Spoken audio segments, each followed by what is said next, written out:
Currently, only a handful of countries are taking responsibility for the world's refugees. There are 82.4 million displaced people in the world today.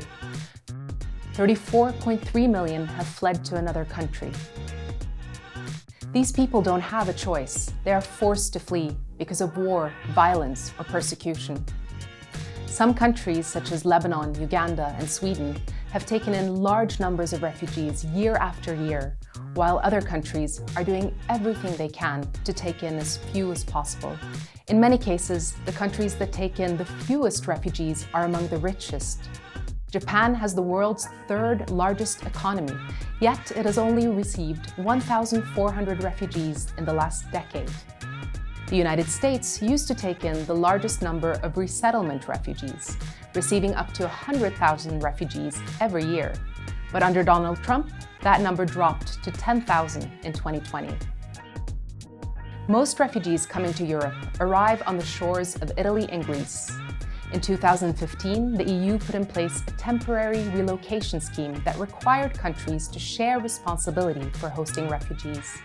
This plan was met with great opposition from countries such as Poland and Hungary, refusing to accept their share. In 2017, the temporary agreement expired, leaving Italy and Greece with most of the responsibility.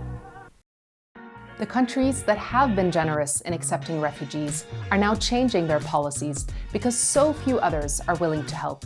In Sweden, it took Prime Minister Stefan Löfven only a few months from saying, "My Europe does not build walls," to announcing that Sweden had tightened its asylum policy to slow the numbers of refugees coming to Sweden. Most recently, Denmark has changed its immigration law to make it possible to send asylum seekers to countries outside Europe. Even if they are granted asylum, they will not be allowed to return to Denmark. The majority of refugees flee to neighboring countries, which often struggle to support them. Unfortunately, among the international community, there is a lack of willingness to increase aid. For every dollar spent by wealthy countries supporting their own economies during COVID-19, less than half a cent was given to emergency aid.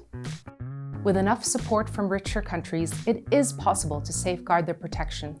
We can offer all displaced people a dignified life if we only have the will to do so.